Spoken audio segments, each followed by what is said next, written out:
Hello বন্ধুরা, তোমরা সবাই কেমন আছো? আশা করছি সবাই ভালো আছো।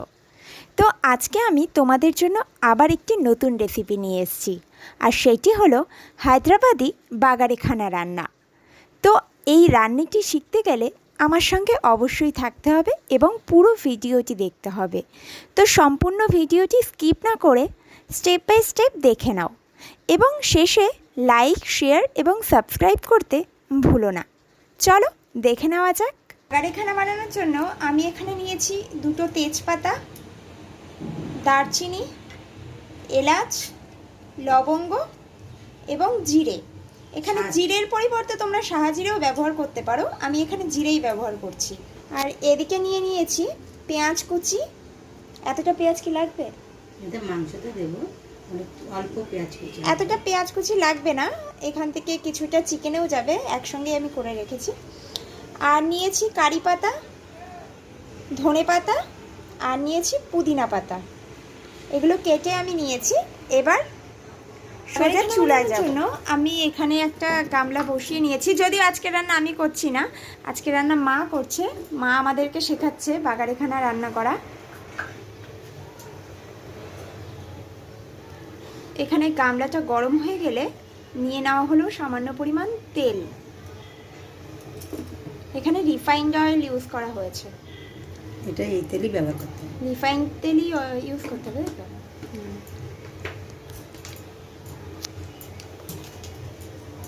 তেল এখানে গরম হয়ে গেছে, ধোয়া উঠছে।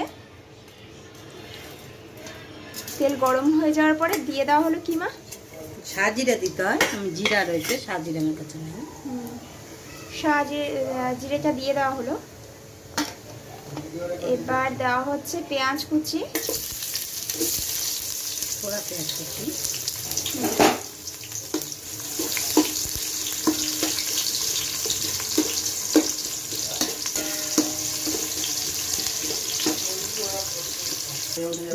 এবার দিয়ে দেওয়া হচ্ছে কারি পাতা, তাই তো?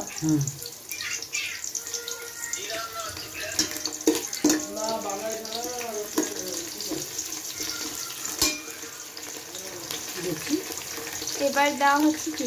ধনে পাতা। ধনে পাতাটাও দিয়ে দেওয়া হলো, আর পুদিনা পাতা। আর পুদিনা পাতাটাও দিয়ে দেওয়া হলো।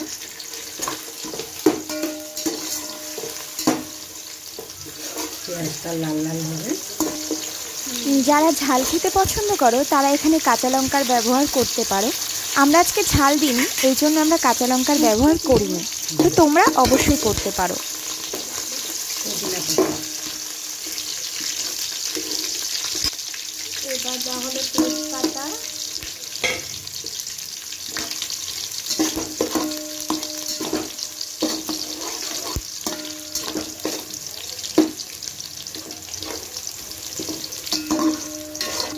তেজপাতা দিয়ে একটু নেড়ে চেড়ে নেওয়া হচ্ছে যাতে গন্ধটা ভালো করে ছড়িয়ে যায় তেলটার মধ্যে। এবার আদা রসুনের পেস্ট দেওয়া হলো।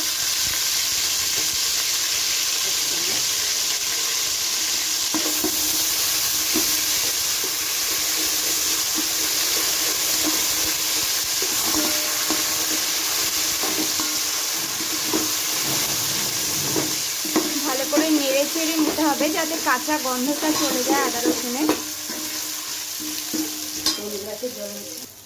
এবার দিতে হবে, আমরা 3 গ্লাস চাল নিয়েছি, তো গ্লাস মেপে জলটা দিতে হবে। 3 গ্লাস চালে 6 গ্লাস জল দেবো মা? হ্যাঁ, 3 গ্লাস চালে এখানে 6 গ্লাস জল মা ব্যবহার করছে। যেই গ্লাসে চাল মেপে নেবে সেই গ্লাসেই জলটা মেপে নেবে।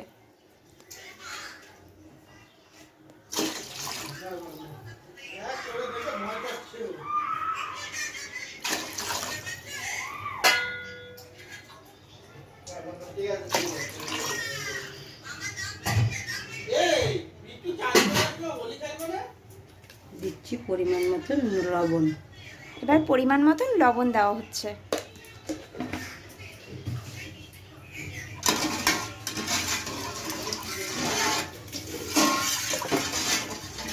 দিয়ে দিচ্ছি। এবার একে একে গোটা গরম মশলাটা দিয়ে দেওয়া হচ্ছে, লবঙ্গ, এলাচ এবং দারচিনি।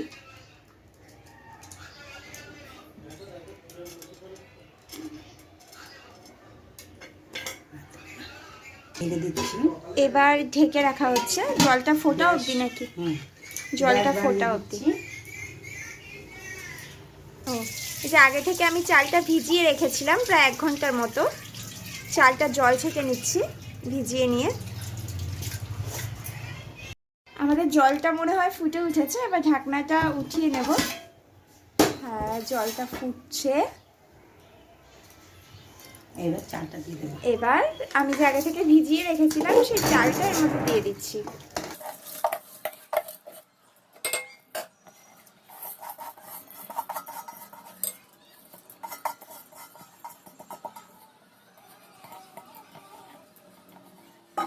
আবার ঢাকা দিয়ে রাখা হচ্ছে। ঢাকা দিয়ে এবার আঁচটা বাড়িয়ে দেওয়া হলো নাকি? কম, এবার কম করে ঢাকা দিয়ে আঁচটা কমিয়ে দিলাম। এবার ভাতটা মিডিয়ামে রাখো। মিডিয়ামে রেখেছো?